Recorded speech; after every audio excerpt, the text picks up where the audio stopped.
जय श्री कृष्णा। राधे राधे। आज सकट चौथ की कहानी आपको सुनाने जा रही हूँ। सकट चौथ का व्रत माताएं अपनी संतान की दीर्घ आयु के लिए रखती हैं। पूरे दिन निर्जला व्रत रखा जाता है और गणेश जी की विधि विधान से पूजा की जाती है।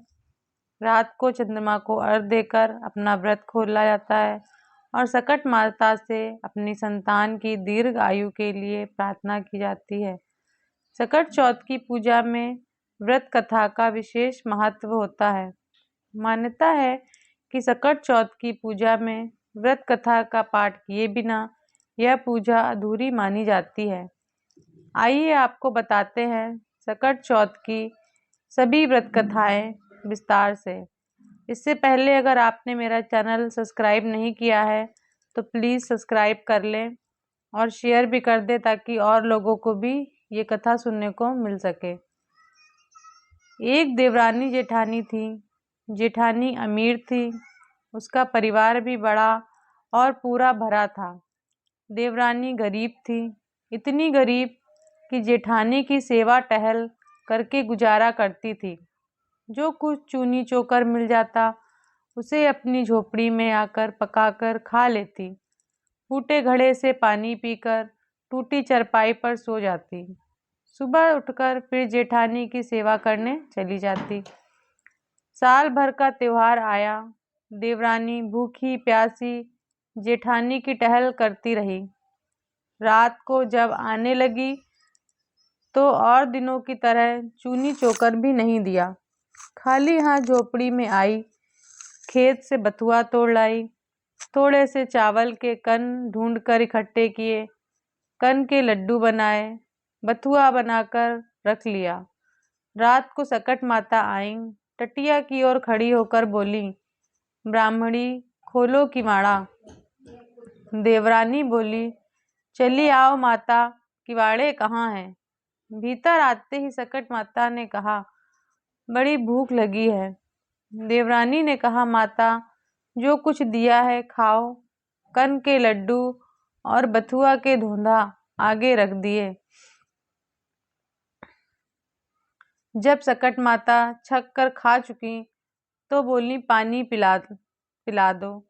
देवरानी फूटी गगरी ले आई। पानी पीकर सकट माता ने सोने की इच्छा की। उसने टूटी खाट बिछा दी। थोड़ी देर सोने के बाद सकट माता को लैट्रीन लगी।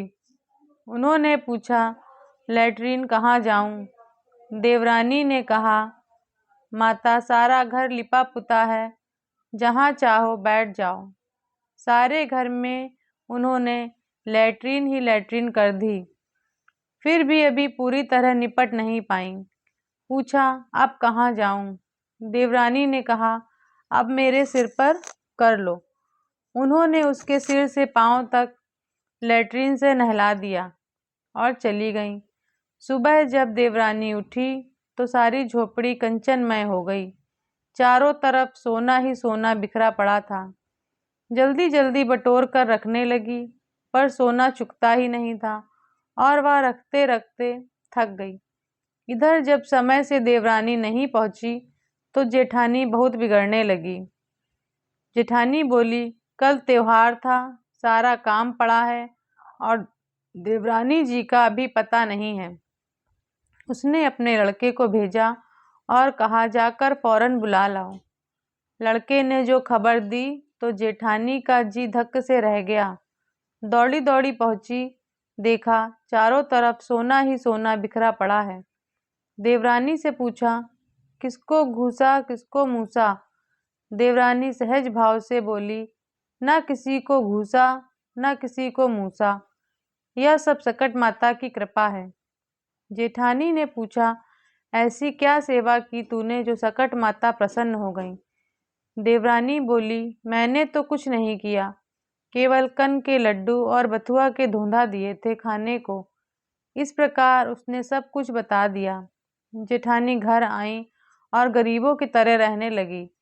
साल भर बाद जब सकट माता का त्योहार आया तो देवरानी की भांति कन के लड्डू बनाए और बथुआ के धोंधा बनाए, फूटी गगरी और टूटी चारपाई रख दी। और सकट माता की राह देखने लगी। रात में सकट माता ने दरवाजा खटखटाया। जेठानी ने कहा, माता, किवाड़े कहाँ हैं? टटिया खोल आ जाओ।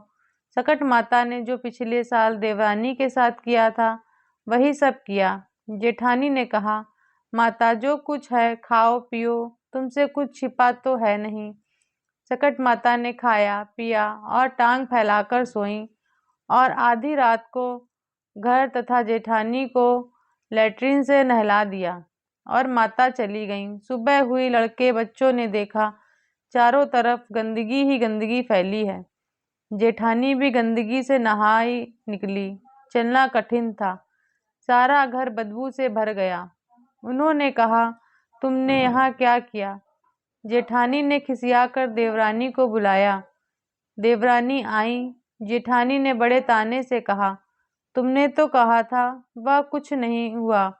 देवरानी ने कहा, तुमने तो बहन गरीबी का नाटक किया था, तुम्हारे पास तो सब कुछ भरा था। इसी से सकट माता अप्रसन्न हुई। मेरी गरीबी में उन्हें दया आ गई और सब कुछ दे दिया। तुमने तो मेरी नकल की थी, इसीलिए ऐसा हुआ है। इसलिए कभी भी किसी के साथ छल कपट नहीं करना चाहिए। भगवान सबको देखते हैं। बोले सकट महाराज की जय।